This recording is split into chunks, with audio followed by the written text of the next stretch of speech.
Have you ever really stopped to think about how you interact with the kids in your life? I mean, whether you're a parent, a teacher, or you just babysit now and then, we all spend a lot of time watching children. But what if there's a much deeper, way more meaningful way to engage with them? Okay, let's get into it. So, we're going to go on a little journey here. It's the journey from just passively watching to the incredible art of truly seeing a child. And trust me, this isn't just about playing with words. It's about a massive shift in your perspective that can honestly change everything. So, let's start right here with a couple of big questions. Think about the last time you saw a kid just totally lost in their own little world, just playing. What did you actually see? The mess, maybe? The noise? Or did you catch something more? And more importantly, what amazing little details might have just slipped right by you? And this, right here, this gets to the heart of what we're talking about today.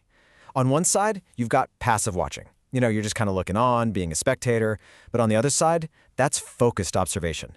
And that's about seeing with a real purpose, with the intent to genuinely understand the world from a child's point of view. It's the huge difference between being in the audience and actually becoming a student of childhood. Now, I know what you might be thinking. Researcher sounds super complicated, right? But it's really not. You don't need some fancy degree for this. All you need is the right frame of mind, and honestly, a few super simple tools. It's all about starting to think of yourself as a kind of researcher in the field. I just love this idea from our source material because it totally reframes the whole thing. You're not just supervising anymore, you're investigating. You start asking these really powerful questions. What are they showing me right now? What skills are they putting into action? All of a sudden, a playground isn't just a playground. It's a laboratory for learning. And your high-tech research tools? Well, they're probably things you already have lying around. We're talking about really basic stuff, clipboards, a pad of sticky notes, or even just the Notes app on your phone. See, the goal isn't to be fancy. It's just to capture those amazing, fleeting moments of discovery and growth as they happen. Okay, so what are we even looking for when we do this? Well, this breaks down the why into 4 really clear goals. You're observing to understand where a child is in their development, for sure, but you're also looking at whether the space and the toys are actually working for them. You're asking, do my plans even match what these kids need right now?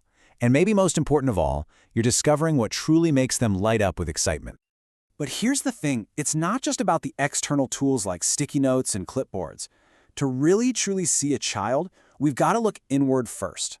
Because the most important tool you have for observation is you. And that means we need to talk about the filters we all use to see the world.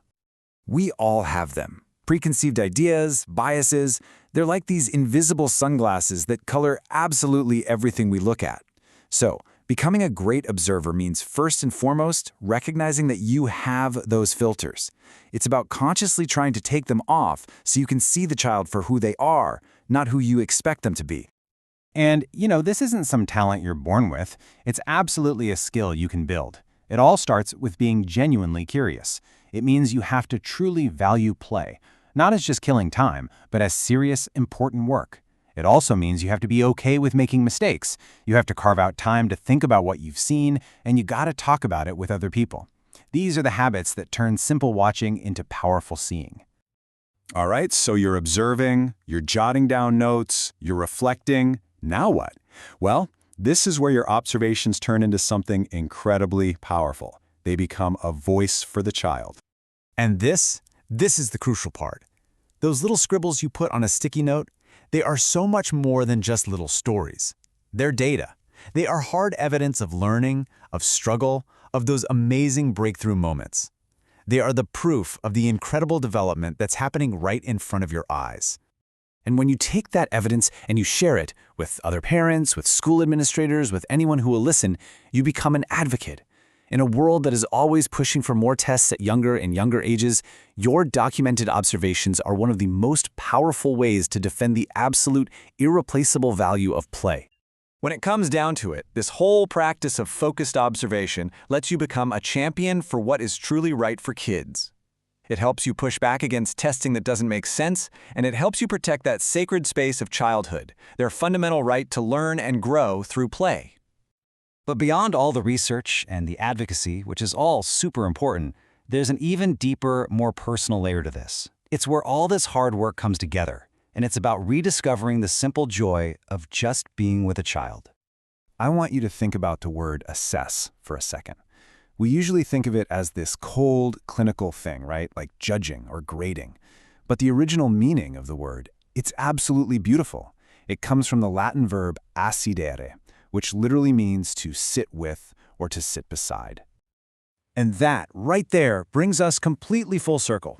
To assess a child in the truest, most beautiful sense of the word is simply to sit with them, to be present, to just enjoy their world with them, without any other agenda.